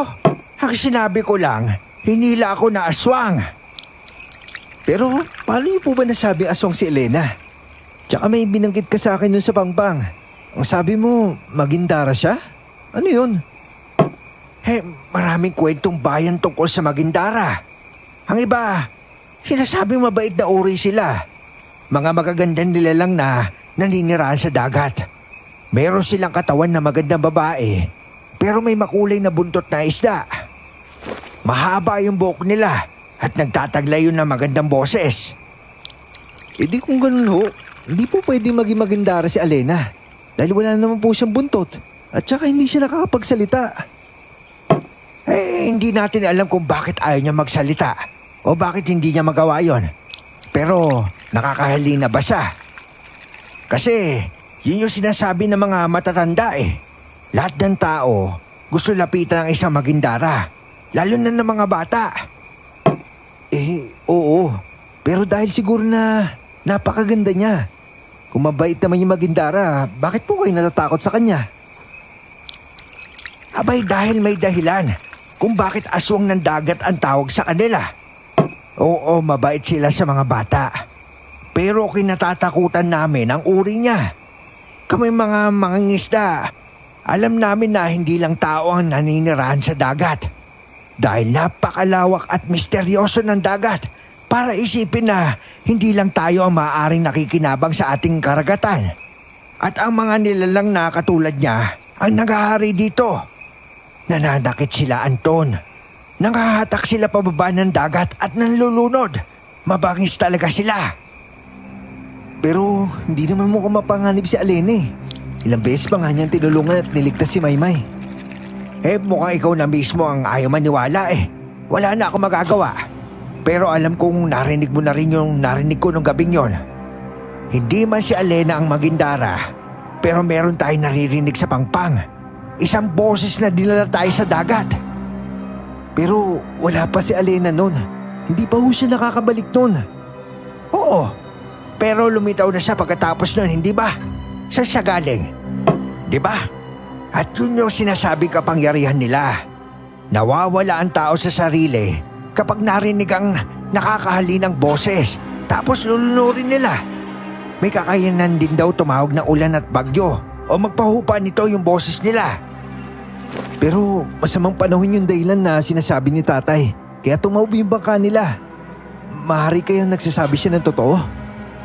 Aba, kung ako ang tatanungin mo, siyempre nagsasabi ng totoo si Felipe. Sigurado ba kayo? O sinasabi niyo lang dahil lasing kayo? Abay, iinsultuhin mo lang ba ako kaya ka nagpunta dito? Kasi paalisin na kita. Manang-mana ka talaga sa tatay mo, nakakainis minsan. Matapos kausapin si Mang Simeon ay lumalim ang pagdududa ko sa pagkatao ni Alena. Dahil dito, kinumpronta ko siya isang gabi sa hapagkainan. Alena, hindi ka ba talaga marunong magsalita? Ate Alena, kain ka na po. Ano, ayaw mo ba talaga kaming kausapin? Itong isda oh. Ba't ayaw mong kainin? Apo, gulay lang ang kinakain niya palagi. Pero bakit ho? Ate Alena, kain ka na po. Hindi siya kakain na isda, May. Kasi kasing uri niya yan. Tama ba ako, Alena? Anton, iho, eto na naman tayo. Tay? Felipe, hindi naman namin inaakalang babalik ka pa. Pasensya na kayo, Nay. Kailangan ko lang ng magpahimaspas eh. Nadala kasi ako ng ngirit ng ulo eh. Bakit ho kayo bumalik? Gusto ko sing humingi ng tawad sa'yo. Dahil sa asal ko nitong mga nakarang araw eh. Simula nang dumating si Alena dito sa atin, natensyon na kasi ako. Dahil alam mo naman, simula nang pumanaw na si Sandra. Ewan ko ba, parang nawala na ako sa sarili ko eh. Dahil yan sa kakainom nyo eh. Yun na nga rin. Kaya nga naisip ko rin huminto na sa kainom eh. Basta simula ngayon, wala na kayong makikitang halak dito. Hindi na talaga ako inom. Ha? Seryoso ba kayo? Simula na namulat ako, may hawak na kayong bira. Hindi na nga eh. Anton, naliwanagan na ako. Naging masahol ang mga kinikilos ko sa inyong lahat. Mapapatawad niyo ba ako? Maymay, Nay, Anton. Hindi ko alam. Siguro patunayan niyo muna yung sarili niyo. Maniniwala siguro kami kapag kaya niyo na kontrolin yung sarili niyo at hindi na kayo laging bayolente. Ginagawa ko lang naman yun dahil sa alak. Umiinit ang ulo ko eh. Pag di naman ako nakainom hindi ba maayos naman ako? Abay, ang tanong dyan kung kaya mong hindi na uminom. Tsaka Tay, maliban doon, hindi mo na pwedeng gawin kay Alena yung ginagawa mo dati ha. Huwag mo na siya papakailaman. Oo, pangako yun. Hindi ko na siya gagambalahin.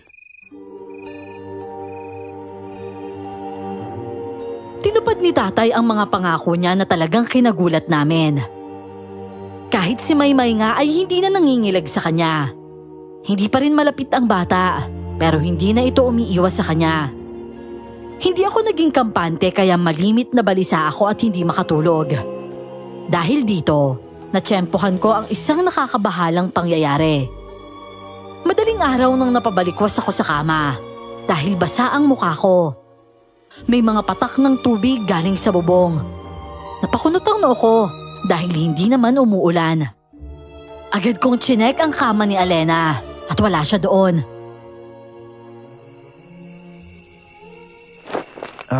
May? Kuya? Wala. Sige, bumalik ka na sa tulog. Nang makita kong pumikit na ulit ang mga mata ng bata, napalingon ako sa bubong dahil sigurado akong may narinig akong mga yabag sa taas. Tumingala ako muli pero wala nang pumapatak. Muntik akong madulas dahil may mga basang marka ng paa sa sahig. Galing ito sa kama ni Alena at sinundan ko ito palabas. Kinilabutan ako sa ganda ng boses na galing sa likod bahay. Wala naman akong makita dahil sa kapal ng hamog. Parang usok na bumabalot sa mga puno. Susundan ko sana ang boses, pero isang malamig na kamay sa aking balikat ang nagpahinto sa akin. Alena, anong ginagawa mo dito sa labas? Naririnig mo ba yon? Gusto kong sundan eh. Tara, samahan mo ako. Napakagandang boses nun. Hindi ba ikaw yun? Umiling lang ang babae. Diniinan niya ang kamay sa aking balikat. Pinapabalik niya ako sa bahay pero iba ang gustong gawin ng mga paa ko. Napakasarap pakinggan ng boses at hinahatak ako nito papunta sa pampang. Hindi nagtagal, hinatak na ako ni Alena pabalik sa bahay. Pero ayaw talagang sumunod ng katawan ko. Binuksan niya ang kanyang bibig. At dito na lumabas ang mas magandang himig. Kaya ito ang sinundan ko papasok ng bahay. At hindi ko na malayan, nasa sala na ako. Uy, Anton, anak. Anong ginagawa mo dito? Bay, this oras na ng gabi na. Ayos ka lang ba dyan? Tay, hindi mo ba narinig yun? Ang alin? May kumakanta oh. Teka, parang wala naman ako naririnig ha. Si Alena, kasama ko siya dito. Ngayon lang, hindi mo ba siya nakita? Hindi galing akong kubeta. Pero ngayon lang yun eh. Hindi tay, may narinig talaga ako. Tapos nakita ko pa siya. Wala ka talaga nakita? Ay, naku, alam mo, itulog mo na lang yan. Sige na, pagod lang yan. Bumalik nga ako sa kwarto at nakitang nakahiga naman pala ang dalaga sa sarili niyang kama. Humiga na rin ako sa tabi ng kama ni Maymay. Kahit di matanggal sa balikat ko ang lamig ng dampi ng kamay ni Alena kanina. Kinabukasan, tumawag sa akin ang landlord ko sa Maynila at sinabing hindi ko na pwedeng ipagpaliban ang pagkuha ng mga naiwan kong gamit sa apartment. Nagdadalawang isip ako kung posible ko silang iwanan kahit isang maghapon lang nang madatnan ako ni Lola.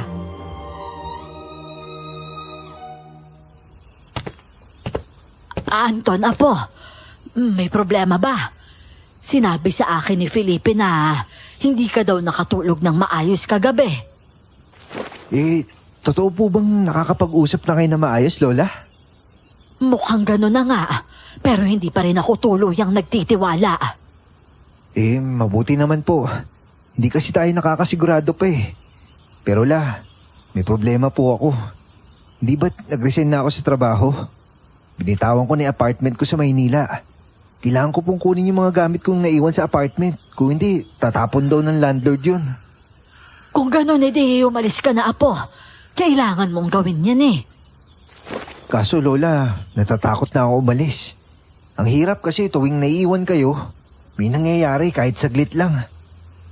Eh may iba ka pa bang magagawa? O sige na, Apo, ako nang bahala dito. Mukha namang seryoso na si Felipe sa sinasabi niyang nagbagong buhay na siya. Sigurado po ba kayo? Alam ko hindi niyo naaalala pero Lola, nakita kayo ni Maymay dyan sa bakuran no isang araw. Akala niyo daw po, nakabalik na kayo sa islang kinalakihan niyo. Hinahanap niyo daw yung aso niyo. Ay, talaga. Pagpasensyahan niyo na ako, Apo, ha? Wala po kayong kasalanan doon, Lola. Wala po kayong kontrol doon. At hindi naman tulad nung ilang beses na malala po talaga. Hindi kayo nagtutulak ng stress ngayon. Medyo nalilito lang pero hindi na po kayo nagpapanik. Ay, mabuti naman. Ayoko kasing umabot na masaktan ko kayo o ang sarili ko. Oo naman po, Lola. Hindi katulad ni tatay na siya yung pumipili ng mawawalan ng kontrol sa sarili niya. Pero sana nga magtuloy-tuloy na yung pagbabagong buhay niya. Dahil medyo matiwasay na sa bahay, nagtungo na nga ako ng Maynila. Kinuha ko ang mga gamit ko, pero nagkaroon pa rin ng aberya dahil may mga nawawala. Sa huli ay binitawan ko na lang ang lahat ng nawawala. Kinakabahan pa rin akong iwanan sila sa probinsya, kaya umuwi na ako agad. At tama naman ang desisyon ko, pero nahuli na ako sa kaganapan. Nasa gitna sila ng gulo nang madatnan ko sila sa kusina. Basag ang mga plato at nakataob ang silya. Galit na galit si tatay at inaambaan niya si Lola. Anong nangyayari? Tay, ikaw na naman? Sabi mo magtitino ka na. Anton! Apo! Yung perlas! Tumahimik ka, Nay! Mali ang sinasabi mo! Tama na! Hindi niyo ba nakikita? Lumalala na si Lola kapag ginaganyan mo. Itigil mo yan! Bawal siya ma-stress! Hindi! Pinapalatangan niya ako eh! May kinuha siya! May kinuha siya, Apo! May kinuha siyang perlas! Anong ibig sabihin nun? Magsalita ka! Anong perlas yun? Wala! Sinungaling niya matandang yan? Ang hilig gumawa ng kwento! Ano? Nakainom ka na naman ba? May konti lang. Wala yun. Di nga ako tinamaan eh. Itinago niya! Hindi! Anton, itinago niya! Tumahimik ka na nga sa mga kasinungalingan mo! Baliw ka na! Baliw! Hindi ako sinungaling! Ikaw ang sinungaling! Tama na! Wisit ka matanda ka! Sinunggaban niya si Lola at nagawa niyang hampasin ng matanda. Dahil dito, nagdilim ang paningin ko. Humarang ako agad at tinulak siya. Tumama siya sa lamesa at dumausdos mula dito. Agad kong hinablot ang kwelyo niya at hinatak siya palabas ng bahay. Hindi na siya nakapalag sa bilis ng mga pangyayari. Nilak ko agad ang gate sa kabila ng paghampas niya dito. Lumiya ka, Anton! Buksan mo ang pinto! Hindi mo ako pwedeng palayasin sa sarili kong pamamahay! Buksan mo! Kung hindi, wawasakin ko to! Huwag ka nang babalik kung ganyan pa rin ugali mo! Ikaw yung sinungaling! Sabi mo magbabago ka na! Sinaktan mo na si Lola! Hindi ka pa ba nahiya sa sarili mo? Puro walang kalaban-laban yung sinasaktan mo! Mahiya ka naman! Huwag mo na subukan bumalik kung nananakit ka na matanda at bata! Magsisisi ka talaga sa ginawa mo, Anton! Pangako yan! Eh wala namang kwenta yung mga pangako mo eh! Bumalik ako agad sa kusina para i-check ang nangyari kay Lola at natagpo ang nakahiga ng matanda sa kama ni Alena. Pinapatahan ng dalaga si Lola. Hinihimas niya ang braso nito kaya unti-unting inaantok na. Nagpasalamat ako kay Alena pero natandaan ko ang interes ng dalaga nang banggitin ni Lola ang tungkol sa perlas. Napaisip ako kung may kinalaman ito kay Alena. Hindi naman nagtagal. Nalaman ko din ang sagot sa aking mga katanungan. Malapit nang maghating gabi nang humahangos na humingi ng tulong si Mang Simeon.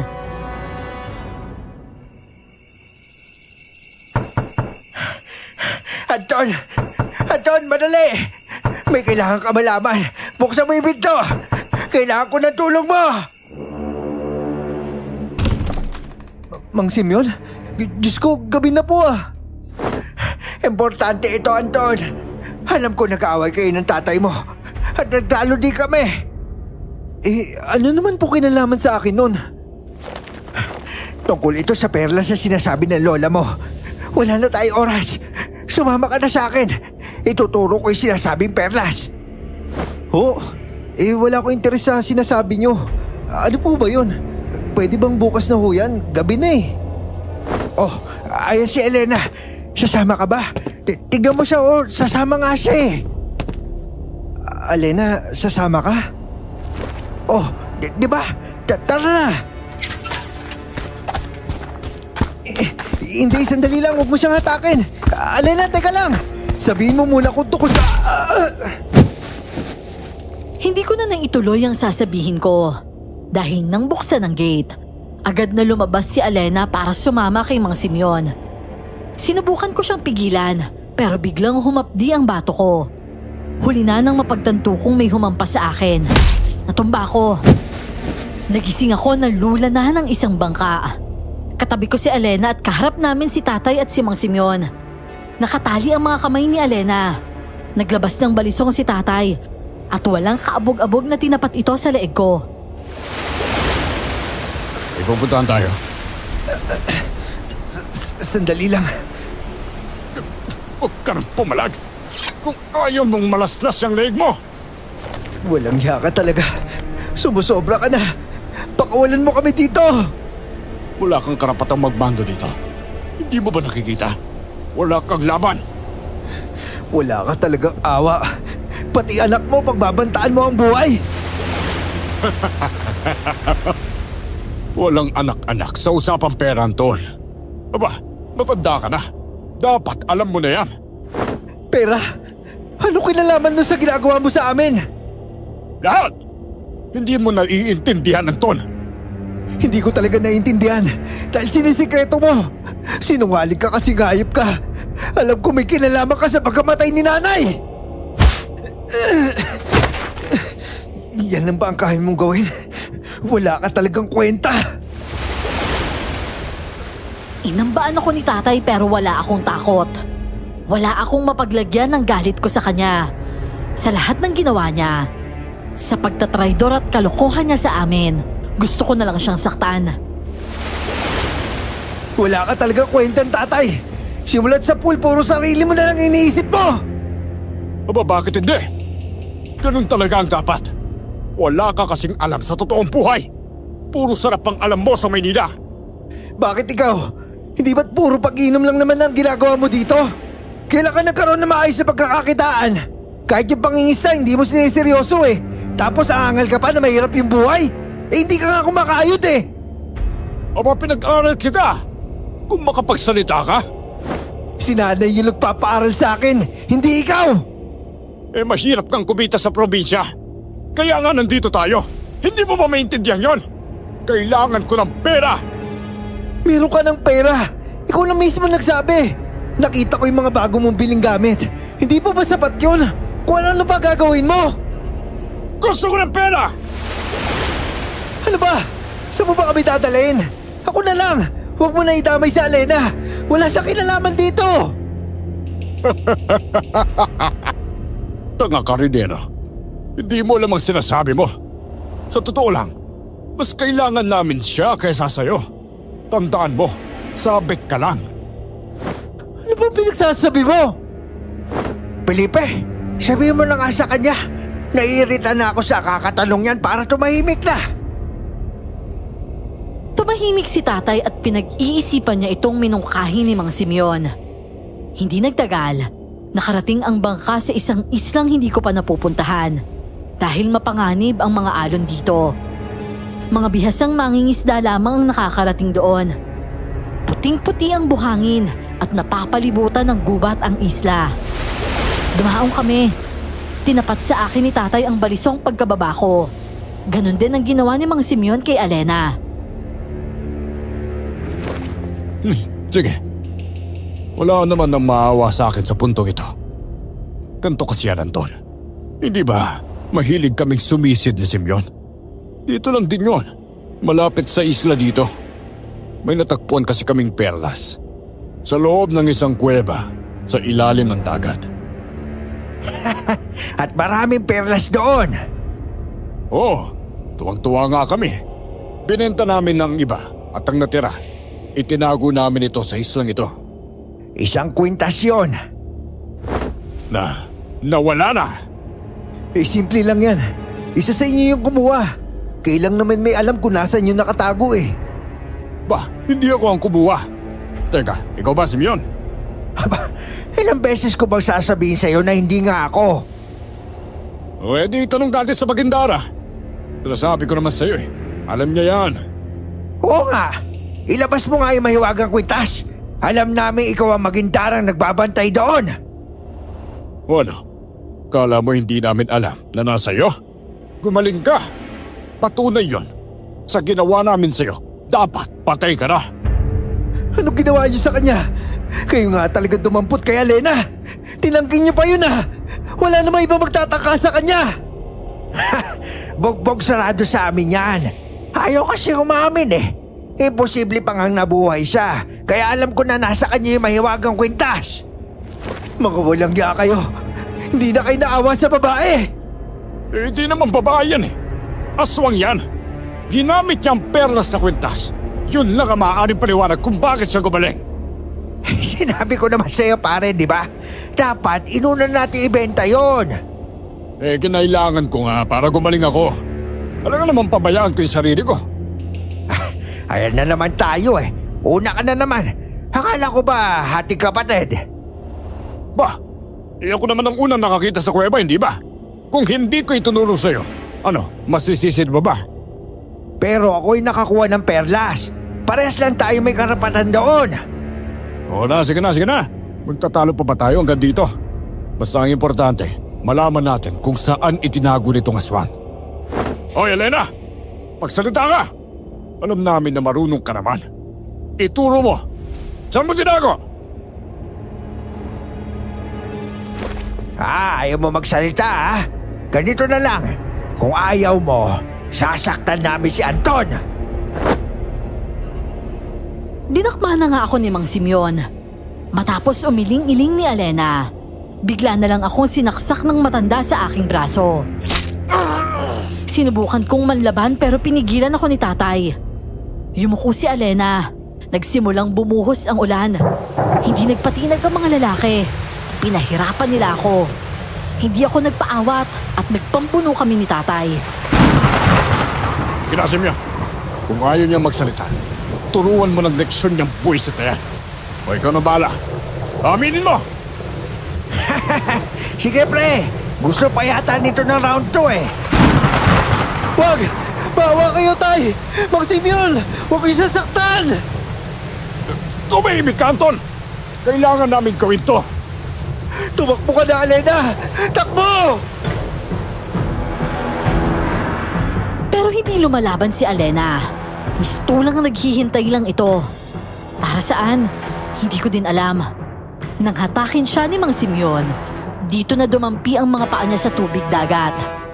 Pumikit ang dalaga at sinalo ang mga tubig mula sa langit. Hinahatak siya ni Mang Simeon pero hindi ito gumagalaw. Ginamit na ni Mang Simeon ang balisong niya para sindakin si Alena. Kaya nagpumiglas ako sa hawak ni tatay sa akin. Nagawa kong makawala kaya hinabol ako ni tatay.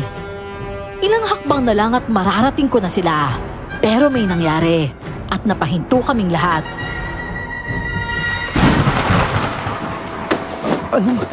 Anong nangyari? Alena? Simeon! Talian mo pa! Yung tubig dagat! Ginagamit niya yung tubig dagat! Hindi ko alam. Ayaw gumana ng lubid. Napakalas niya, Felipe! Diyos ko, nagbabago siya ng anyo. Felipe! Tulungan mo ako! Anong gagawin ko? Naging ganap nga ang pagbabago ni Alena. Nawala na ang dalagang mahinhin. Kapalit nito, isang kakaibang nilalang. Totoo ang sinasabi nilang makulay na buntot ng Magindara. Pero hindi nila sinabi na nakakasilaw ang kakaibang ganda nito. Abot na sa buntot niya ang mahabang buhok at ang kanyang mukha. Tila ba may sikat ng araw na tumatama sa kanyang balat. Kumikislap ang balat niya o maaaring ang mga kaliskis niya. Ngumiti si Elena at dito ko nakita ang mga pangil ng aswang. Gamit ang matatalas niyang kuko, nilaslas niya ang mukha ni Mang Simeon ng paulit-ulit. Hindi niya tinigilan si Mang Simeon hanggang sa lumuwa ang mga mata ng matanda. Aswang dagat! Magintara! Takbo, Simeon! Sandali lang yung mata! Yung mata ko! Yung mata ko, Felipe! Elena, Diyos ko, anong ginagawa mo? Yan ang sinasabi ko! Aswang talaga siya! Nahulog ang mata ni Mang Simeon sa tubig. Dinampot ito ni Elena at isinubo. Napaurong kami ni tatay. At dito na sinunggaban ni Elena si Mang Simeon. Kitang-kita ko ng kagati ng aswang sa leegang matanda. Dumanak ang dugo sa dagat. Sinubukan pa rin ni Mang Simeon tumakas. Pero dahil wala na siyang mga mata, hindi niya mawari kung saan pupunta. Hinatak siya ni Elena pabalik sa tubig. Nawala sila sa aming paningin. Nagunahan pa kami ni tatay pabalik sa bangka. Nakakyat ako pero hinila niya ako. Nalublob ako sa tubig at nakaahon ako. At nakitang nagmamadali siya sa pagsagwan. Balak na sana akong iwanan. Tumakbo ako para habulin siya. Pero lumalalim na ang tubig. Sinubukan kong languyin. Pero napahinto ako dahil hindi ko na maigalaw ang braso kong nasaksak. Tay! Bumalik ka dito! Hindi na! Bahala ka na dyan! Walang iya ka talaga! Maligas ka dyan. Ay, teka lang. Sandali.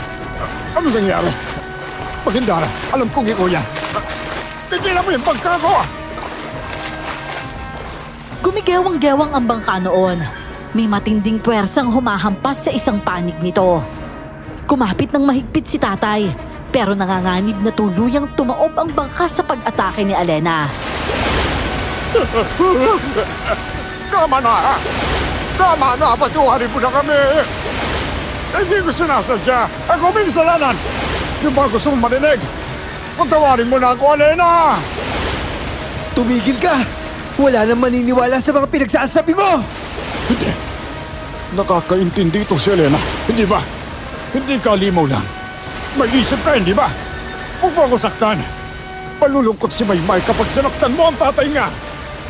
Huwag mong gamitin yung bata para lang makalusot ka! Walang iya ka talaga! Tumahimik ka, Anton! Naiintindihan ako ni Elena, hindi ba? Ba't tatawarin niya ako dahil mabait naman talaga siya? Elena, kung gusto mo, patitirahin kita sa bahay ko. Hindi na kita gagambalahin. Kahit anong gusto mo, ibibigay ko. Basta parang awa mo na, huwag mo na ako saktan. Huminto ang pag-uyog ng bangka. Parang ang sumasang-ayon si Elena sa kanya. Napangiti si tatay dahil dito at patuloy siya sa pagkukumbinsi sa Magindara. Marami siyang pinangako. Lahat na ata ng mabulaklak na salita ay sinabi niya para lang pumayag si Elena. Nahuli niya ang gusto ng aswang dagat sa sumunod niyang sinabi. Umahon si Elena sa bangka at natakot si tatay dahil umupo ito sa harap niya. Ibabalik ko ang kwintas. Oo, tama ang narinig mo. Nasa akin ang kwintas. Gusto mong maibalik yun sa'yo, hindi ba? Pag pinatay mo ako, hindi mo na makukuha pa yun. Nasa iyo pala yung kwintas? Anong silbi nito at dinakip niyo pa kami? Nasa iyo lang pala! Amin na ako! Dahil gusto kong malaman kung saan nakatira ang Magindara. Eh baka naman kasi may iba pang perlas yun eh. Gusto kong kunin ng lahat ang meron ng Magindara. Pero Elena, maniwala ka. Hindi ko nagagawin yun. Nagsisisi na ako. Wala kasi sa mga ugali mo, tay. Ginawa mo ang lahat ng ito para sa pera. Namatay si Mang Simeon dahil sa kasamaan ninyo. Basta patawan. Kaya nga nagsisisi na ako eh. Umaamin na ako. Hindi ba gusto niyo yun? Gusto niyo? Pagtapat yung tao. Nagsisisi na ako. Tapat na ako. Wala akong tinatago. Kaya ngayon patawarin niyo na ako. Hayaan mo na ako, Elena. Pangako. Magiging mabuting tao na ako. Elena, huwag kang maniwala sa kanya. Walang matinong lumalabas sa bibig ng taong yan. Lahat ng pangako niya napapako. Hindi, totoo talaga. Ituturo ko sa'yo. Sa isang iglap, tinulak ni Elena si tatay. Tumaob ang bangka kasama ang matanda. Hindi ko na makita kung anong nangyayari at wala na rin akong marinig dahil sa lakas ng ulan. Lulusong sana ako nang namataan ng dalawa, pero sa kabilang panig ng pampang. May mga binti na ulit si Elena. Hawak na sa leeg si tatay at hinampas niya ang matanda sa buhangin. Agad na napalibutan ito ng tubig dagat na para bang sinasakal siya. Suot na ng magindara ang perlas na kwintas. Nabigla ako ng unang beses na marinig ko ang boses ni Elena. Anton, huwag kang matakot. Nakakapagsalita ka? Oo, dahil nabalik na sa akin ang kwintas ko na nagtatagling ng kapangyarihan para maganyong tao ako. Ito rin ang pinaghuhugutan ko ng lakas. At dahil kinuha to sa akin ng tatay mo, tuluyan akong naghirap. Kaya ngayon, panahon na para makapaghiganti ako. Sandali, hindi siya makahinga, Elena. Nararapat lang yan, Anton. Hindi mo alam ang ginawang mga kasalanan ng taong yan. Teka, sasaktan mo ba kami? Wala kang dapat ipag-alala sa akin, Anton. Mabuti kang tao. Mga masasamang tao lang ang kinakain ng mga magindara.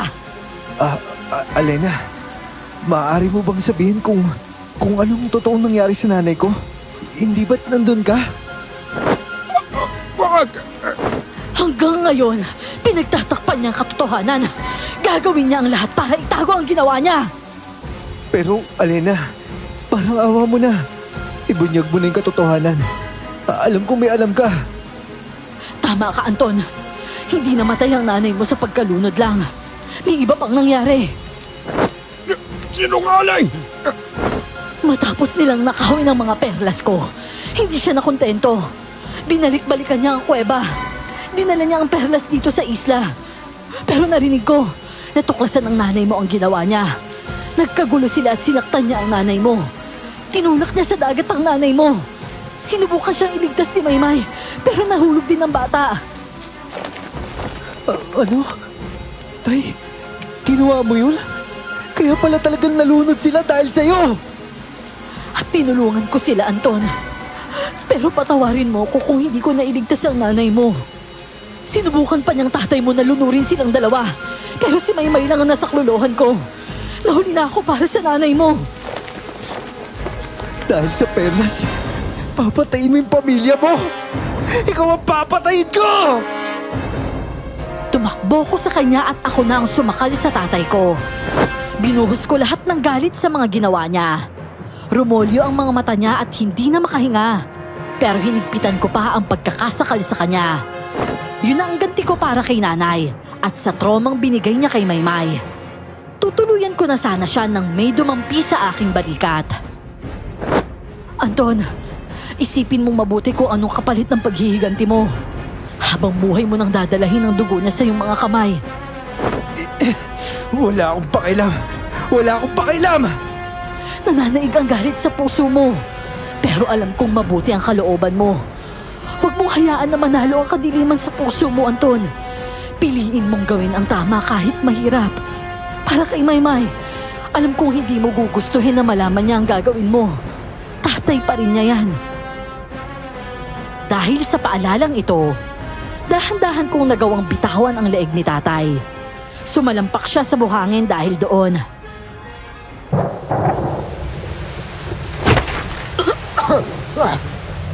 Hindi ko sinasadya. Maniwala ka, Anton. Ginusto kong ipaniwanag kina Sandra. Pero hindi niya maintindihan. Talagang hindi. Dahil mabait si nanay. Hindi niya tatanggapin yung pagyaman kapalit ng pagnanakaw. Huwag ka nagkakamali. Hindi ko na malaya na sa kanyang likod, dinampot na pala niya ang balisong na nahulog ni Mang Simeon. Dinambahan ako ng matanda at diniin ang balisong sa aking braso. Siniko ko ang tagiliran niya pero ayaw niya akong bitawan. Tinapat niya ito sa aking leeg at sinimulang tusukin ang leeg ko. Huwag! Maawa ka sa anak mo! Hindi. Papatayin ko siya. Kung hindi mo masasabi sa akin kung saan pa matatagpuan ang mga perlas, Tutuluyan ko si Anton! Oo na, sasabihin ko na. Bitawan mo lang siya. Siya na lang ang natitira kay Maymay. Malambot talaga ang puso mo sa magkapatid. Sige na! Nasaan na? Alena, huwag mo sabihin sa kanya! Sa kabilang isla, kung saan matatagpuan ng talon. May kuweba doon. Teka, alam ko yun. Alam ko sinasabi mo. Anton anak, makinig ka. Dispatchahin na natin yung babaeng yan. 2 laban sa 1. Kaya natin to. Tapos paghahatian natin ang kikitain ko. O ano? Payag ka ba doon? Naibang ka na!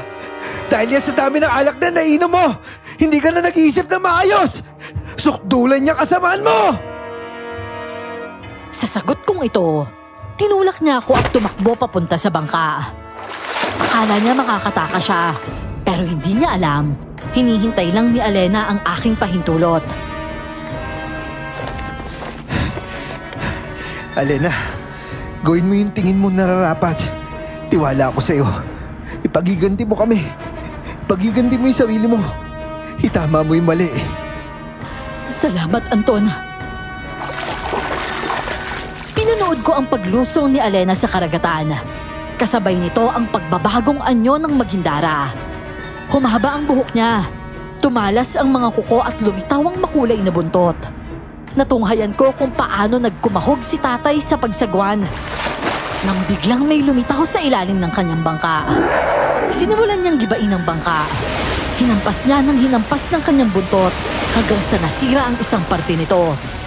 Tumagas ang tubig sa loob noon at unti-unti na itong lumulubog. Sinusubukan niyang hampasin si Alena ng sagwan pero umiiwas lang ang Maghindara.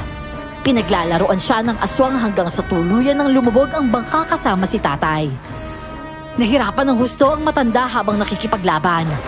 Sinusubukan pa niyang lumangoy pataas pero pilit siyang hinahatak pababa ni Alena. At bigla na lang tumahimik ang tubig at nagkulay ito ng pula.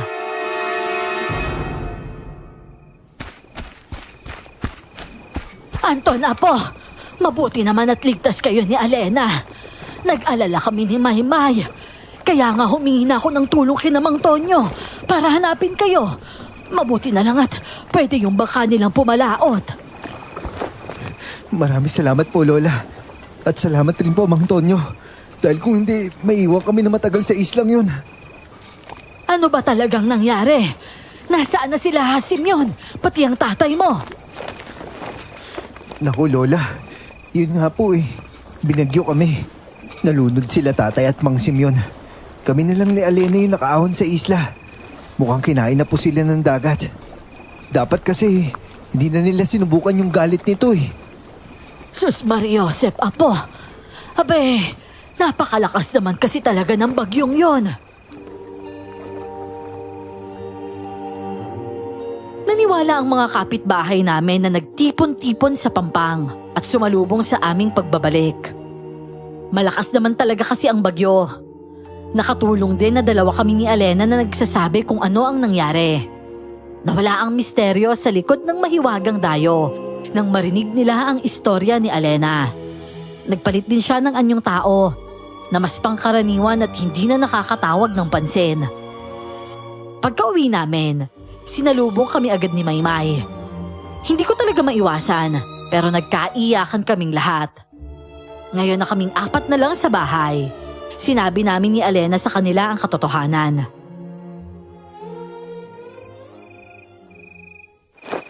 Lola, Maymay, may sasabihin kami sa inyo.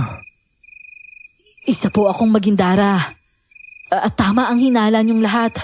Isa akong aswang dagat. Pero huwag kayong matatakot sa akin, Lola. Maymay. Hindi naman kami natatakot dahil ilang beses mo nang iniligtas si Maymay. Para sa akin, wala namang kaso dahil mabait ka sa amin. Tama ka dyan, Lola. Pero hindi lang si Maymay yung niligtas niya, kundi pati ako. Mali po ang sinabi namin sa mga kapitbahay. Hindi po yung katotohanan. Iba po yung dahilan ng kamatayan ni tatay at Mang Simeon. Ninakaw po kasi nila yung perlas ko. At yun ang nagbibigay sa akin ng kakayanan mamalagi dito sa lupa. At yun yung pinagkukunan ko ng lakas bilang Magindara. Kaya pala nang hihina ka dito at hindi ka makalakad. Tama po yun, Lola Celia. At nang marinig ko na sinabi niyo ang tungkol sa perlas, agad ako sumama para malaman kung nasan ito. Pero masama pala yung balak ni tatay. Dinakip nila kami, Lola. Dinala kami sa isla. Plano lang pala lahat ni tatay yun. Pinalabas niya nawawala yung kwintas pero alam naman niya yun kung nasaan. Para mapilit si Elena na sabihin kung saan siya nakatira. At sinaktan po nila si Anton. Pero hindi nila alam, yung tubig dagat ang nagbibigay sa akin ng karagdagang lakas. Doon ko nga po natunghayan yung totoong itsura ng Magindara. At dahil po sa masamang balak nila sa amin, napas lang po si Mang Simeon. Binugbog pala si Elena nung nawala siya dito sa atin. Gustong-gusto ko na nga pong isumbong sa inyo, pero alam kong itatanggi lang nila yon. Alam kong kailangan kong maghintay ng tamang panahon at pagkakataon. At yung pagbabalik ng boses ko, pinatay po ni Mang Felipe ang asawa niya. Sinubukan ko silang iligtas pero si Maymay na lang ang inabot ko. Diyos ko, tama nga ang kutob mo, Anton. Ang tatay mo talaga ang dahilan ng pagkawala ni Sandra. Diyos ko, kaawa-awa naman ang anak ko. Ang hirap din po talagang tanggapin nung ganun pangyayari. Pero wag po kayo mag-alala, Lola. Ako man, gusto ko siyang patayin pero tama si Elena. Walang patutunguhan yung pagiganti ko. At hindi ko gustuhin ng nanay mo na maging mamamatay tao ka po. Opo, Lola. Kaya pinaubaya ko na lang kay Elena yung pagiganti. Sa puntong ito, dahan-dahang lumapit sa akin si Maymay. Naiiyak ang bata kaya niyakap ko siya ng mahigpit. Para bang nakahinga siya ng maluwag nang lumabas na ang katotohanan. May, okay na. Wala na siya. Hindi mo na kailangan matakot kay tatay. Hindi ka na niya masasaktan ulit. Kuya, si Mama, hindi ko siya nahatak pataas ng bangka. May, wala kang kasalanan doon.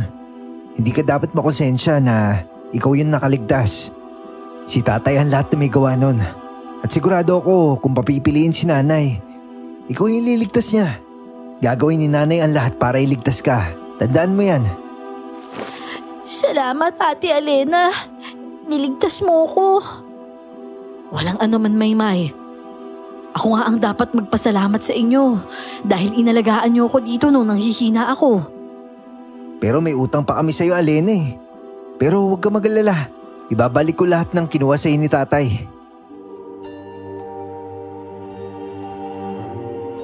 Matapos gamutin ni Lola ang sugat ko sa braso, binalik at binenta ko ang lahat ng mga binili ni tatay, gamit ang nakuha niya mula sa perlas ni Elena. Kasama na dito ang pinakamamahal niyang motor. Sa kabutihang palad, naging sapat ang nakuha ko para tubusin ang pagkakasanla sa mga perlas. Sa pagkakabalik ng mga perlas ni Elena, natuldukan ng kasamaang ginawa ni tatay sa kanya. Sa pamamagitan nito ay maaari nang umuwi si Elena sa karagatan. Pero hindi dito nagtatapos ang istorya ni Elena sa lupa. Matagal siyang namalagi sa amin bago siya bumalik sa dagat. Ate Elena, racing tayo ulit oh. Kung sinong mas mabilis lumangoy papunta dun sa malaking bato, siya yung panalo. Hindi ba medyo dihado ka niyan, May? Syempre, wag mo pong gamitin yung buntot mo. Ay, nako Anton. Napakasaya ko talaga tuwing nakikita ko si Maymay na tumatawa na ulit. At nakakapagsalita na po siya ng tuwid. Ngayon, masasabi ko talagang nakabalik na siya sa dati. Totoo nga po. At malaking tulong si Elena.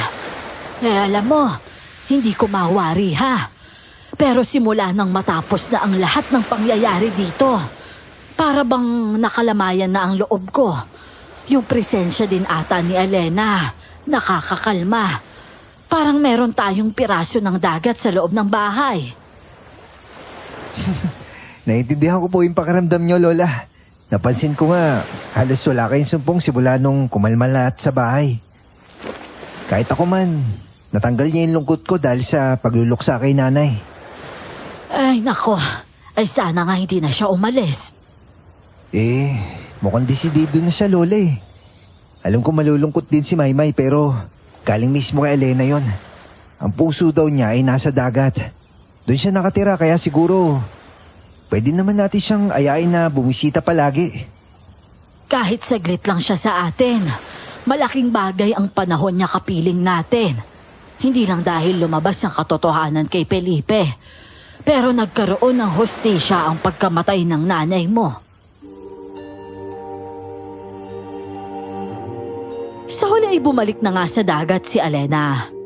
Ako naman, tuluyan ang nanirahan na lang sa probinsya kasama sila Maymay at si Lola. Nakahanap ako ng trabaho at hindi na kami nagkahiwa-hiwalay. Napalapit na din ako sa dagat dahil kay Elena.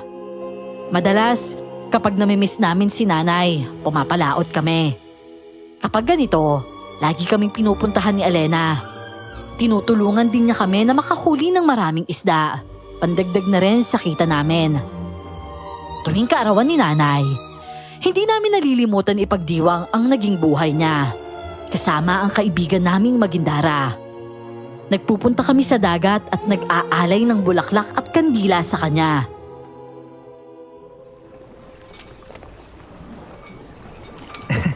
Nay, nandito kami ulit. Dalaw lang. Maligayang kaarawan sa iyo Si Maymay, malaki na po. Nag-aaral na po siya. Hello po, Nay. Gagalingan ko po sa eskwela. Pangako po yan. At huwag kang mag-alala, Sandra. Sundo at hatid ko yan si Maymay. Mabuti na rin ako. Bibihira na ang mga sumpong ko. Salamat kay Elena dahil lagi niya akong tinutulungan para kumalma. At saka, Nay, namimiss ka na namin. Pero alam kong ginagabayan mo lang kami kung nasan ka man. At saka mabuti na yung kalagayan namin at masaya naman kami. Kaya wala kayong dapat ipag-alala. Sa bawat taon na lumipas at sa bawat punta namin sa karagatan, nakahanap ako ng lakas para maghilom. Hindi ko alam kung mapapatawad ko pa si tatay sa ginawa niya. Pero masasabi kong hindi na ako galit. Sabi kasi ni Lola, hindi makakabuti na may dalang hinanakit at puot sa dibdib. Minsan, kailangan mo na lang talagang bitawan para magaan sa loob. Hindi para sa taong gumawa sa iyo ng masama, kundi para sa sarili mo. Hanggang dito na lang po ang aking kwento. Maraming salamat sa inyong pakikinig.